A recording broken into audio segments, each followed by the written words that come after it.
Welcome to All Indefinitely. Interviews and insights to empower you to achieve personal and professional success through friendships, relationships, and marriage. Here are your hosts, Anwar and Cyana. And we're back. And I am really excited about what we're talking now because we were just talking about it before we started. Yeah, recording. and we mentioned something that I said we got to do a whole episode about this because we were talking about red flags. Mm-hmm. And so I guess you are master red flags because you give away a bunch of red flags. I have a lot of red flags. Yes. What are my red flags? You're a liar. That's the first one. But I tell people that I lie. Listen. How's that a red flag if I'm telling you I lie? You normally don't. And also, like, you lie for the stupidest things. What's the stupidest Well, thing? because something that you do, and this is like, it's like therapy now. Okay. Something that you do is like you overbook your days. Yes. And then you look bad to other people. Yes, I do when you that. shouldn't. Yes, I do that. I think that's your biggest red flag. My biggest red flag is Rather I than overbook being my a days. liar. Because you're a liar, but sometimes it's stupid shit. And I'm sorry, it's stupid things. And after somebody knows you, it's kind of easy to catch those lies. Mm-hmm. But the overbooking your days is something that I just cannot. Yeah, I mean, I don't know why I do that.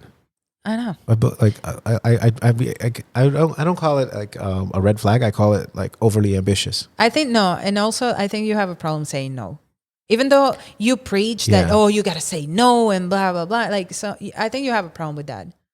With saying no to people or saying like not, I can't today. Tomorrow, Yeah. let's try tomorrow. You know, something like that. Mm-hmm. Yeah. I can see that. I mean, I can like I want to, you know, I'm trying to think of examples right now. But like, what are you having in mind?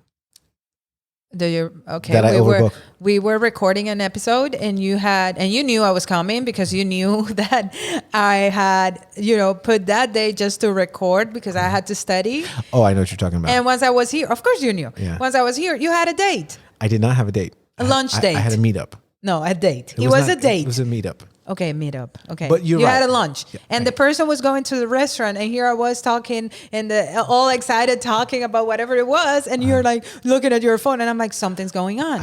Sylvie is in the hospital. Something really bad happened. And you're like, oh, you know what? I'm sorry. This person's going to the restaurant, and I got to go. You said it with this voice and that accent and all that. So I can't even. But here's the thing, though. I remember that day. I was recording, and we were setting up everything. And we started talking about what life catching up like we always do because we only see each other once every 3 months, and the fact that we were just catching up threw us back on the recording. But you didn't mention that you had a date at any time. I didn't mention it because Exactly. it wasn't part of our conversation. We were talking about other stuff.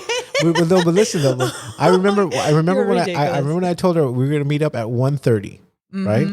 Okay. 1:30. Yeah. You and I. What time is it now? Now it's 1:40, right? Now let me tell you, what time did you say that you were going to get here this morning? I said, no, don't use today. No, just that use day, just use today. For Today, example. I said, let's meet, let's say 10:30 because I'm going to show up at 11. Okay. I woke up at 9:45 and texted you and said, hey, let's push it to 11:30 because I overslept. Okay. However, I was here at 11:10. Okay. 11:08, I was opening the door. And then when you got here, my cleaning lady was at the office, and then she was like, "Hey, you forgot the Fabuloso." I was like, "Oh Exactly. crap!" And then we had to get in my car and drive over to Publix and get that stuff and the Clorox spray. And so then we got back here and we started recording. No, you were on the phone for like 3 hours. Okay, well, who was I on the phone with? No, I don't know. You heard my conversations. We were in Yeah, the but car. I don't want to say it. Okay, so it's your personal life. Okay, yeah, that's right. I'll say. Like, I was on the phone with 3 clients from my real estate practice. Exactly. Like back to back to back. Exactly. I couldn't even get off the phone for a second. Exactly. Then we get back here. And you still have people to call because you said, I'll call you later. Yeah, I do. And I turned it off. I had to turn off my FYI. phone. And then we get back here and my sister's here. Exactly. Right? So she brought me coffee, which was great. And it's your sister. Yeah, we my just sister. said, But then when she takes up time talking to her, and like, you know, seeing what she's doing, and see, you said hi to her. We had a conversation. Then by the time we actually got to start recording, it was hours and hours later. Exactly. So you can see how, in my mind, if you say, "Hey, I'm going to show up at 10 o'clock," and that day you say you're going to show up at 10 o'clock, and it's not your fault, and I didn't tell you that I had a meetup, right? But dragging on.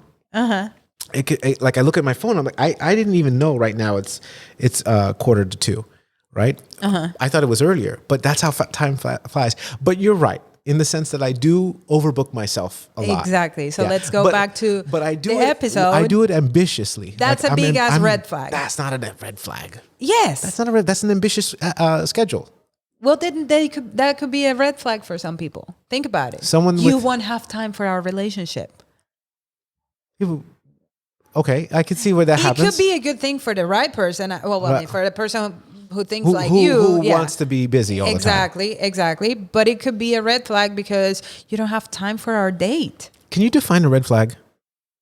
Because you're talking to me about something I'm not really sure. Okay, I would say a red flag is something that you see, and when it happens, you know it's wrong.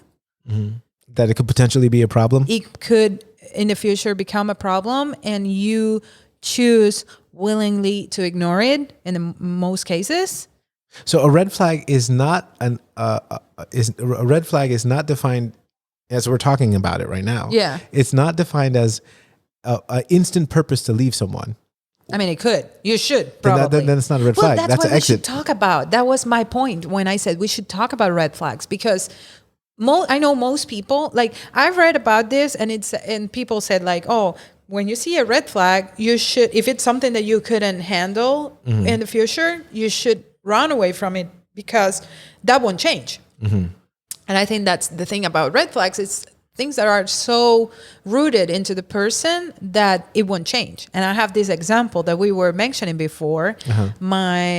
Somebody I dated, I went out with, how to say it? I had a meetup with for a year. That's not a meetup. That's actually a boyfriend relationship, full relationship. When we first started like talking, he told me, oh, because every woman I date, or, you know, my girlfriend or the person who's with me, and he said it with this voice, has to cook for me. And he said the woman that's with me has to cook. Has to cook for me. Okay. And I don't remember whether he said has to or must cook for me. Okay. In any case, you were communicated that's in my mind it was a must. And again he pounded his chest. And I was like, okay, yeah, it's not gonna happen. I don't cook. First and foremost, I don't cook. I don't know how to cook. I burn toasts if I tried it. I burn hot chocolate. So I don't cook, period. And I don't like to cook. And I don't like to have the responsibility of cooking for somebody who could perfectly do it for himself. And therefore I was like, yeah, you're with the wrong woman. Like, it's not going to happen. And he's like, oh, well, then this is not going to work because you have to cook for me. Okay. And I'm like, yeah, no, it won't happen. However, we went on a relationship for over a year. But can I ask, was that the reason that you guys didn't work out? That you weren't cooking and that was the problem? It was the mentality. That was a big problem, because that's the thing. The whole cooking is just a story, but what comes with it is the mentality. It's what he truly thinks is the woman who is with me has to do all these things for me just because I'm her man. You know, I'm entitled to that just because we're dating, or you're my girlfriend, or whatever the case might be. And so that was a big issue in our breakup, was the fact that he did think that he was entitled to all this just because he was the man in the relationship. And I don't think like that. I'm totally opposed to that. And this is the same story I think I've said before. I don't remember when I said, okay, I'm going to find another job, because I was waiting for my papers to start studying. And in the meantime, I'm like, let me just get another job, you know, to occupy my days. And he's like, oh no, who's going to cook for me? And so it was part of, everything came, you know, from the same problem. So that was a huge red flag that I should have paid attention to. I willingly, intentionally decided not to. And then. Is that a legal term? Willingly and intentionally? It's two different things. Oh, okay. And legal. Willingly and then intentionally. Okay. Yeah, gotcha. but yeah, I decided to do it. Anyways. Okay, but let me ask you this question, because I don't know, like I know the person you're talking about very well. Of course, he's like, he was an avid part of my life too, because that's how we know each other. That's right. right. I should say that your ex and my ex are best friends, and are still best friends, and you know when that's how we were introduced, because Yes. I was out with my current wife, and you were with him, and that's how we were introduced. So I know the guy, good guy. I like him a lot. Yeah. Even though I'm very skeptical about his past with my ex, but you know what? That's for another show. That's for another show. But the difference is like we talk about red flags as if they're like a sticking point. There's like a problem there. Yeah. That raises awareness for something that could be damaging or hurtful to you. Exactly. And I think that's important because it's not something harmful in the sense that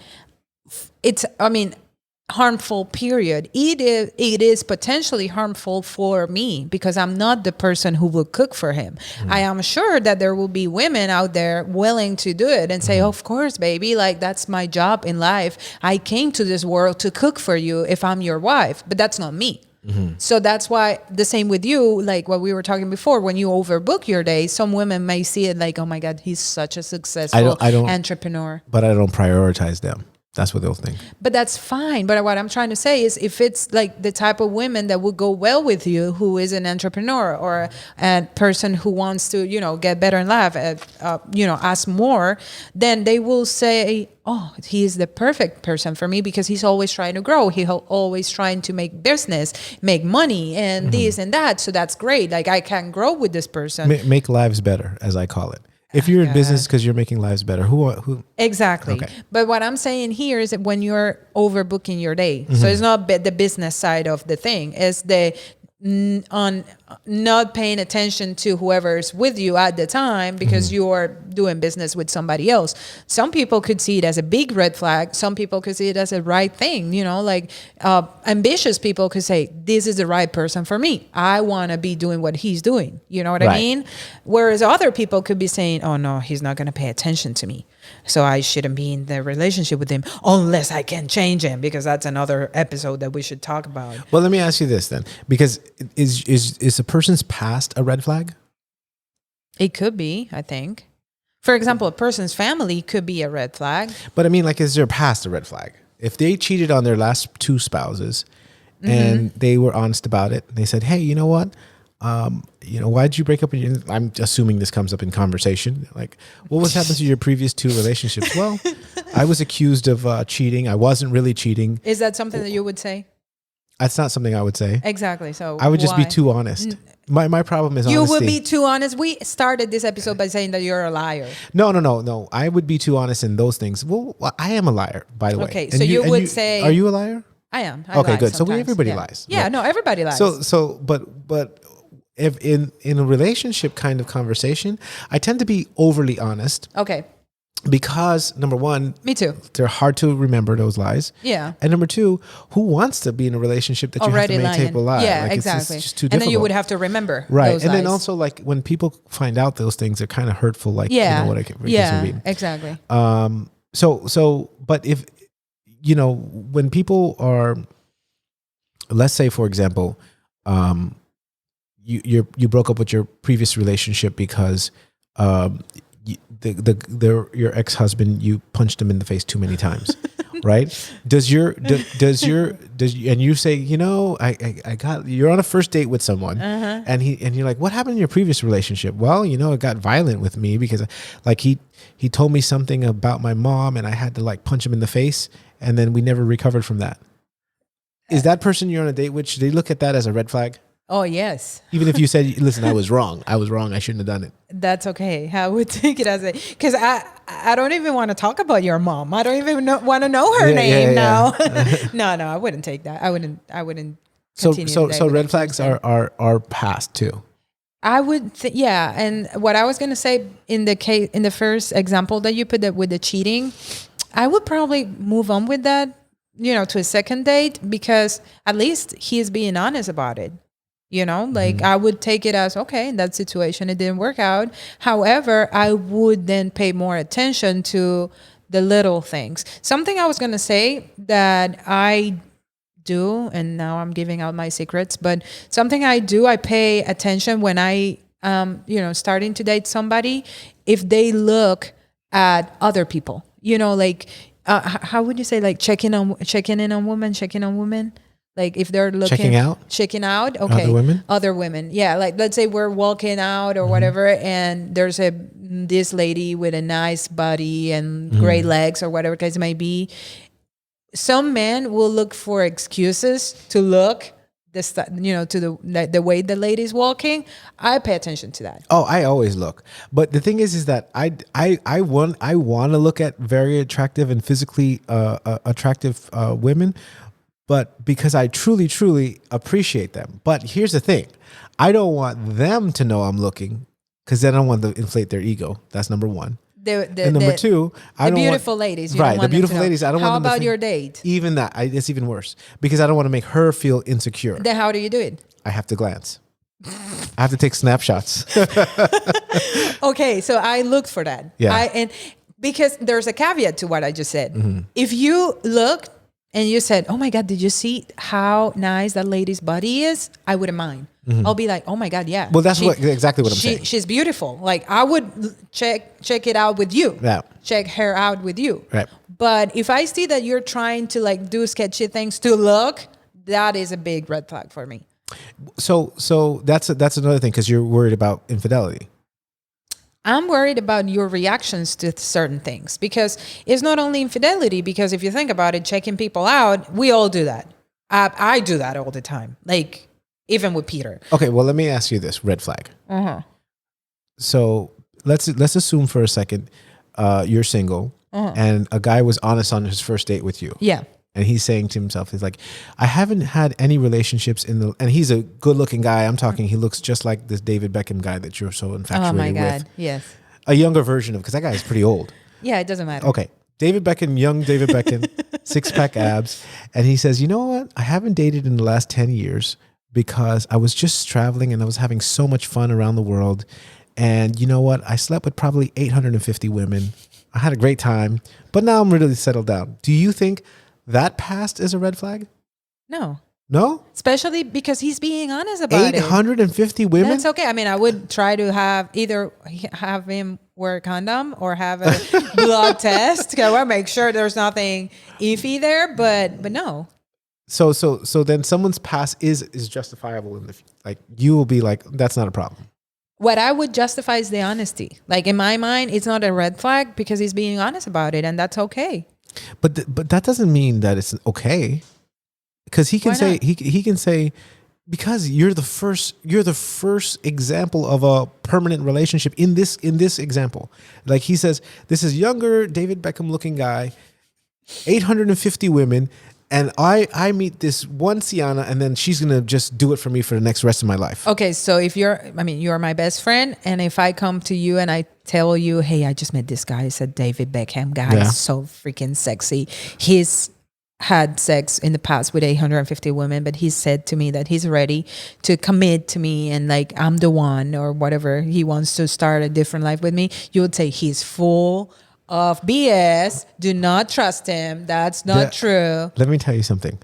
It's very difficult to have sex with 850 women. That's a lot of work. In 10 years? That's still a lot. That's a lot of. Do the math on that. I will. I'm doing that. That is a red flag. That's a red flag. That's a red flag. And you know what's going to happen? It's like think of it like this. It's like you lived your whole life traveling all around the United States, every single city and country and everything, and now I'm going to go spend the rest of my life in Guam, and you've never been there. Right? You may or may not. You may go there and you say, wait a minute, after a year, this sucks. I had more fun traveling all over the country. I'm not going to sit in this one little tiny island in the middle of the Pacific. So you're the example of what that could possibly be. So that is a red flag. Okay. Because he's experimenting with you. He's not sure that that's what he wants. You're just thinking. Okay. Yeah. Well, that's a good point. But I think that you see that later on. I believe that people can change. It's a huge red flag. Remember something. Red flags are something that could possibly lead to a significant suffering. What did you say? You said something that's damaging or hurtful. Yeah. Right. And so. Or what if I don't see it that way? I see that he had his fun, and now he's ready to have a serious relationship. Which, by the way, 150 women throughout 10 years is every 4 years or every 4 days you had a different. That's a lot of work. You don't know we're talking about young David Beckham. That's still, you have to do stuff. Who can have a different woman every 4 days? And how many conversations you got to have to set that up? Is it going to be like a 1 day thing? Hey, what are you doing? Let's go. No, that's impossible. For you, not for young David Beckham. Okay, you got a point. Not for young David Beckham. We tell a big lie with this whole thing. Anyone says that, like I don't know, maybe somewhere 4 at a time. I guess I don't know, right? But the more important thing is that people don't know what they want, right? Yeah. And so even if somebody comes to you with anything, and they're saying that this is what I want, how do they know what they want? It just has to be like But I don't even know what I want. Right, nobody knows what they want. So that's why I wouldn't be a red flag. Okay, we're all figuring it out. Well, you don't know what you want, but you know you don't want him to be with other women the next week. Yeah, but again, I would look for red flags there. Like, for example, something that I was going to mention before is the phone. Like, when you are talking, you keep your phone up or like down like that. You know, like. Do I put it face down or face up? Face down or face up. I put it face up because I need to see, because sometimes it's on vibrate and I don't know if somebody's calling me. Exactly. So I need to see the light turn on. Well, I've heard that's a big red flag when people put it face down, because it's like you don't want the other person to see who's texting you or whatever. Yeah. But in your case, you're an entrepreneur. You care more about business than, anything else. So that would be, again, for somebody who's ambitious, a good thing. Oh, look at him. He's caring about his business. However, when somebody's putting it face down, people could take it as, okay, he's waiting for a text or whatever the case may be. From another girl. Exactly. Or another whatever. But that's what I'm saying. Like that life or is he's very, hiding very something. difficult. It doesn't have to be a text, like somebody else's text or whatever. It can be he's hiding something. I normally would not do this. I would not puld it face down. Well, naturally, because I can never get a call coming in. That's the thing. You don't think, if I want to see the time or whatever case might be, I would never put it. And also, I don't have anything to hide, so I don't know. I remember this guy once was driving, my ex-boyfriend, and he received a text, which obviously I saw because it was hanging with the GPS, and it was a lot of hearts and stuff. He didn't know how to react to that. So to make him feel comfortable, I just looked the other way, like, oh, I didn't see anything. Of course I had seen it, but then he was like trying to hide the phone and, like being so, like, I'm like, okay, of course you're doing something shady here. Otherwise you would have acted normal, and those are things that are red flags. And also it's justifiable. Like, for example, last weekend we were supposed to record and Arvin, my little brother calls me the day before and he says, listen, going skiing to Sugar Mountain in North Carolina. Shout out to Sugar Mountain, North Carolina. Beautiful place, gorgeous. And It was snowing. So 24 hours later, I'm on a flight and we're going to Sugar Mountain and we're going to North Carolina. And the reason why I say that is because it was all a surprise for his girlfriend's 30th birthday. Yeah. So he was being very careful with the phone. He was putting the phone down. He was not saying anything. He was like, there was something going on. And she knew it. Yeah. But she kind of like was a little concerned. Yeah. But when she found out what was happening, it was a big surprise. It was a lot of fun. And we had a great time. So it's just because somebody's keeping their phone down does not also mean that it's a red flag. That's in a why bad I said way. Initially it's a potential problem, but it doesn't have to be that way, So tell me another red flag. I want to know, like, is red flags in terms of like, we were talking about this concept before, ride or die, right? Yeah. And it comes from the motorcycle group that yes. they would ride or die. They would not come to anywhere. If people have their social group, and that social group whatever it is, let's call it. In Europe, they do this a lot. In America too, but they have like football teams, and we call it football over here. But I'm referring to the Soccer. NFL. But like, and in Europe, they call it football, but it's referring to soccer. But the fan base is the same, is what I'm talking about. Yeah.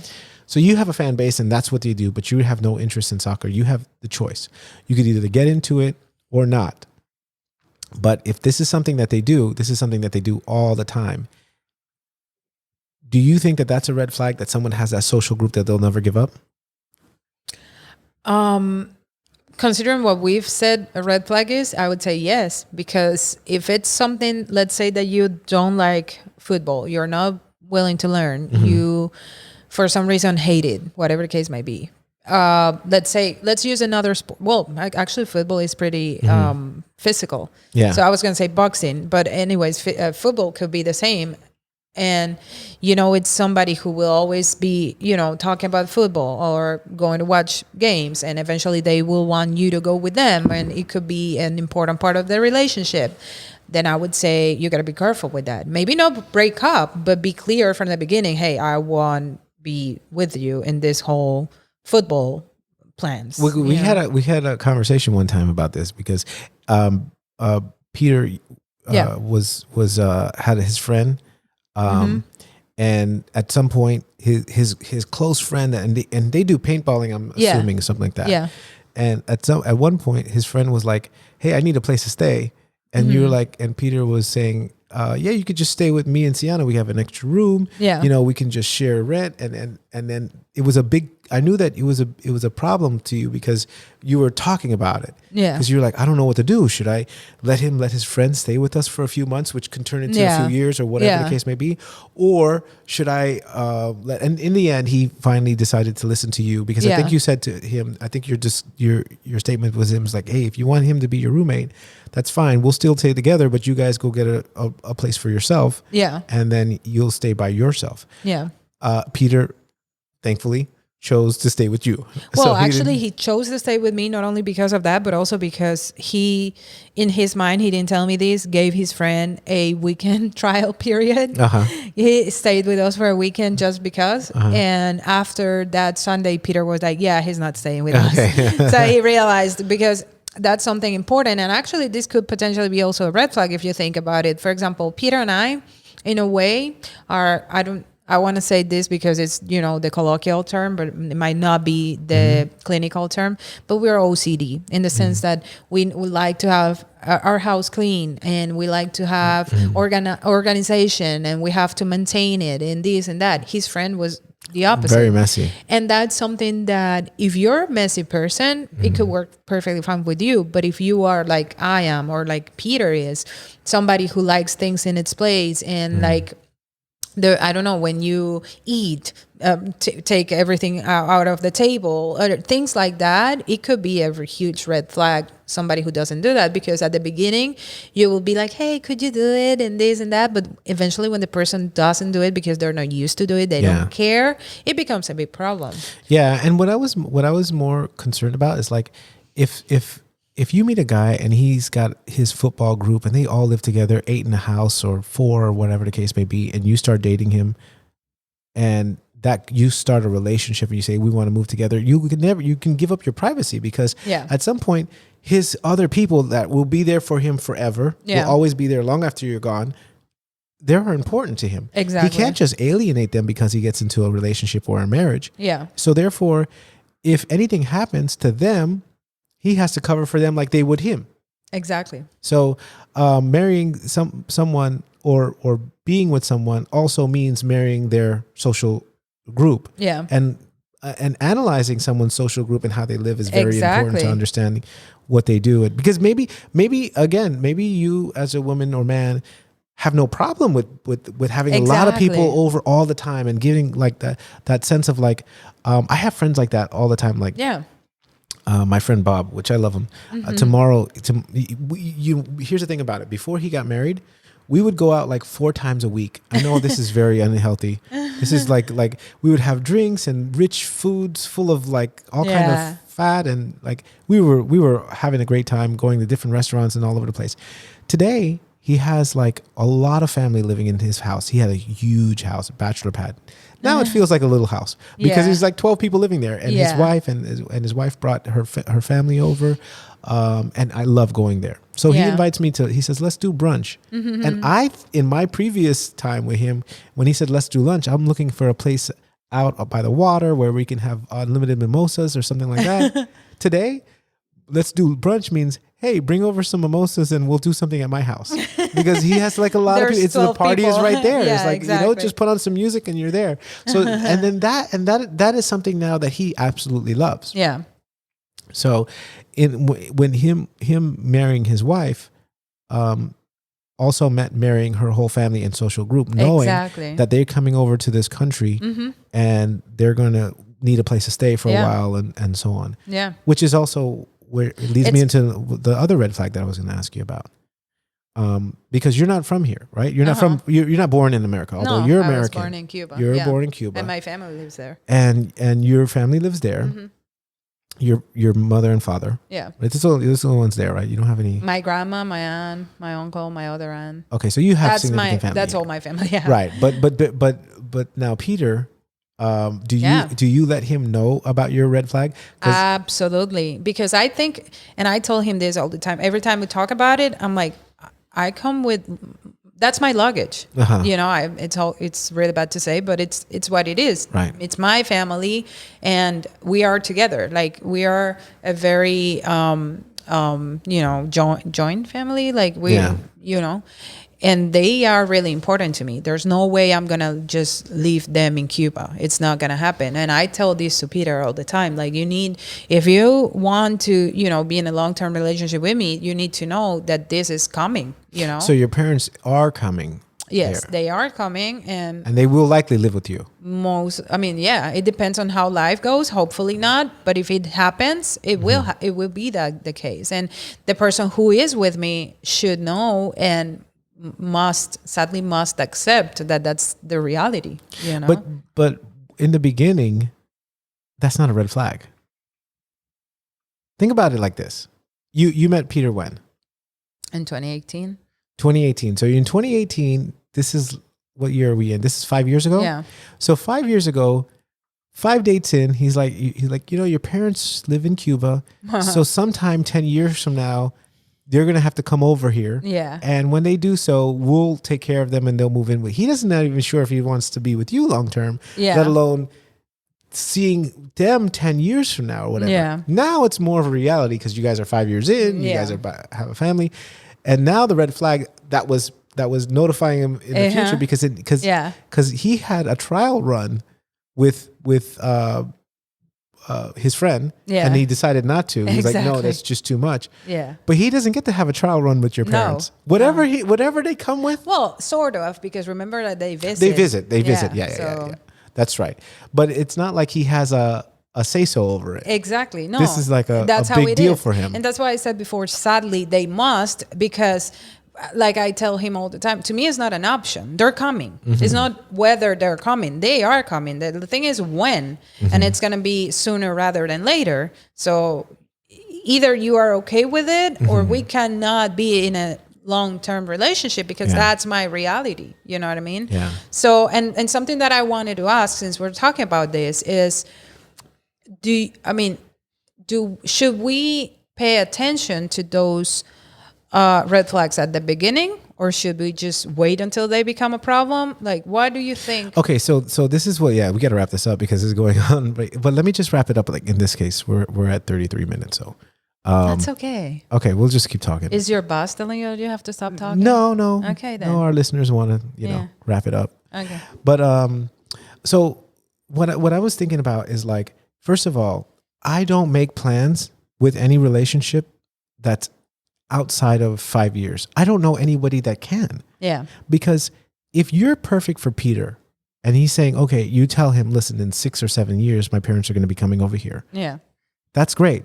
But that's kind of like not even a red flag for me.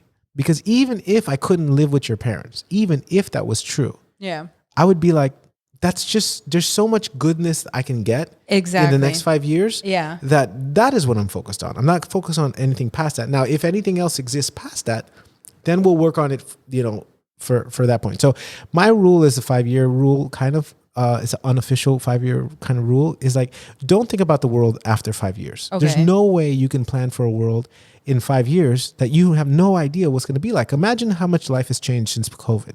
Yeah. Right. And nobody could have seen it coming. So now True. everything else has changed. The way we work, the way we interact, the way we, I used to see a lot of cash, not a lot of cash, but I used to see actual cash prior to COVID. Now you barely see cash. Now everything is like touchless payment. Not even the cards anymore. Right. Now it's like Apple Pay. Yeah. So we don't know what the world is going to be like. Yeah. And having said that, we should just focus on what we want more from ourselves in the next 5 years. Peter should not be asking, okay, I'm going to be myself. I'm going to be with Cyana forever. So therefore I don't like her parents. That's a red flag. I don't want to live with in-laws. Yeah.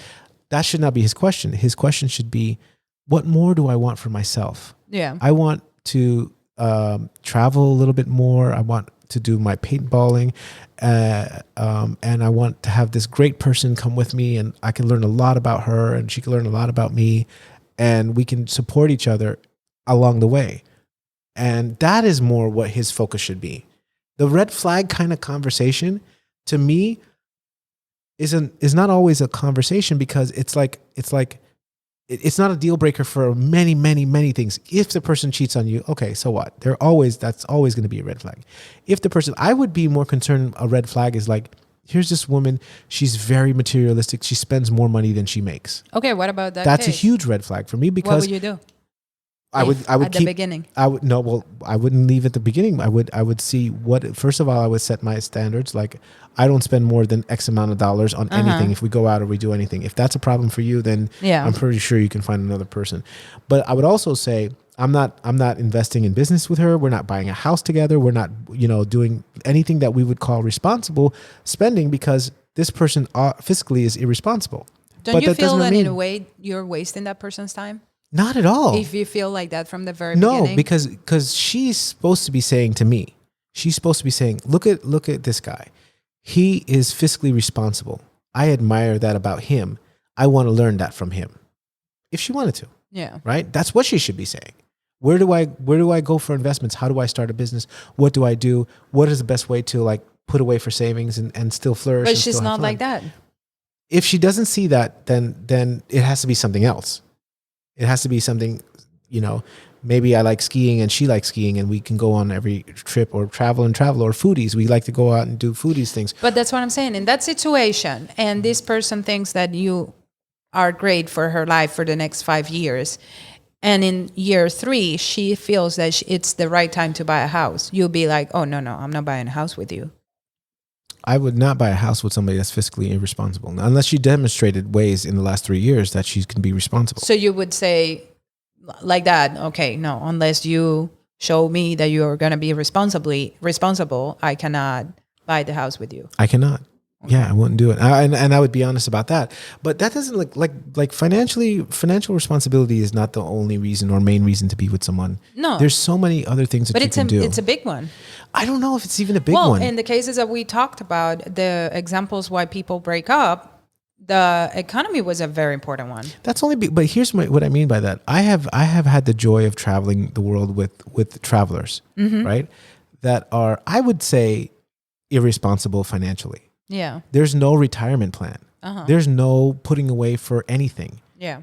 And there's only a sense of if you ever seen YouTubers that there are travel vloggers, and they travel the world, and they just put some videos together and make you seem like they're enjoying life and stuff like that, and it's fun to travel the world that way. You know what I get from it is the fact that maybe the things that I want financially are too lofty. Maybe I missed the point, because I don't really need a house on the water. I don't really need the fanciest car. I don't really need all this jewelry or Rolex watches. But what I do need is the ability to be what they're doing now. They're enjoying life right now Yeah. of going out and climbing Kilimanjaro and even blogging about it, but they're doing it. And they're doing it in a very fiscally irresponsible way because they're not saving for retirement. There is Yeah. no job plan. Once the YouTube money runs out, they're done, but at least they're living it to the full. So even though it's irresponsible and fiscally irresponsible, to me, it teaches me a lesson about we don't know how long we have. Yeah. And I sometimes can't think so much about the future and can't be so responsible that financially responsible that I forget that, I'll tell you what happened. I told you about we went on a ski trip, right? And I'll show you the photos. They're horrifying. I'll tell you what happened. Crystal, I don't even know how I just said her name. Forget about it. my little brother's girlfriend, we were getting ready to go skiing. She's putting on her ski pants. This is a Sunday morning. Last week. And we're putting on ski pants. She's the ski pants go past her feet because they're kind of like nylon material or waterproof. Yeah. And so she's preparing and she's going down the stairs. The pants go past her foot. She slips and falls backward on the steps, on the bottom of the steps, God. hitting the back of their head, which she instantly goes unconscious. Oh my God. Right? Her eyes roll back and I see everything. I'm horrified. Oh God. Now, let me tell you how the horrified goes, right? Now, Crystal is a beautiful, beautiful person. She is a medical doctor. She's young. She's a psychiatrist. She's in residency right now. So beautiful person and very good person for humanity. And I watched there in that time period where she was like, unconscious in absolute horror. I was about to cry. I had to like fight the tears back because I wanted to like stay strong and see like what's going on with her. Yeah. I'm holding her hand. Arvin's there and he's saying, Crystal, do you know where you are? Do you know your name? Do you know where you are? What day it is? Oh my God. And she's like now responsive at all. Oh God. I tell her, squeeze my hand. She's like, she lets out a cry and then she looks, her eyes glaze over. And this is like, we're talking about like a minute in. She finally like starts to talk and she says like 45 seconds in, but it feels like forever. Yeah. She says, I can't feel my feet. And I said, squeeze my hand. She says, I can't squeeze your hand. Oh my God. And in that second, I thought for a second, I was like, oh my God, is she paralyzed from the neck down? Oh God. It was that horrifying. Yes. All of a sudden I seen her legs starting to twitch. Okay. Her legs starting to twitch, and then she started to come to again. And she's she stopped crying and then she started talking a little bit more and she started squeezing my hand. She said, keep squeezing my hand. Yeah. And I would tell her just to like, and we just stayed there. The ambulance were there in 7 minutes. They did a great job. And she went for scans and she was okay. It was just a mild concussion and she's going to be fine. And she made a full recovery. But what it told me, it was like, here you are planning for your future, doing all these great things for life. Yeah. A slip on the stairs could either be death or be paralyzed from the neck down. Yeah. And that horrific feeling lets me know, like, even though, yes, I am fiscally responsible and yes, I put away and I do things, we can't forget to live it today. And that's what people do for me that are so the other way. Like I'm on one side of the table, they're on the other side, living most for today, but a little bit of the balance always helps. And that kind of relationship for me is important. Someone that is not like me in that sense where they have a sense of let me go out there and let me just live as much as I can for today, because we just don't know these things. We take for granted a lot. True. So yeah, it's not a red flag on me on that, but let's wrap this because we have to talk a little bit more. We're going to record another show, guys. So stay tuned here for another episode. Thank you for listening on this one. And if you need help getting your high school diploma or career training certificate, call our sponsors, careerhighschool.com. 305-456-5948. Thank you, guys. Talk to you soon.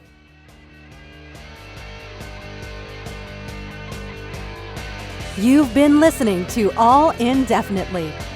Help us spread the word by subscribing and sharing the show.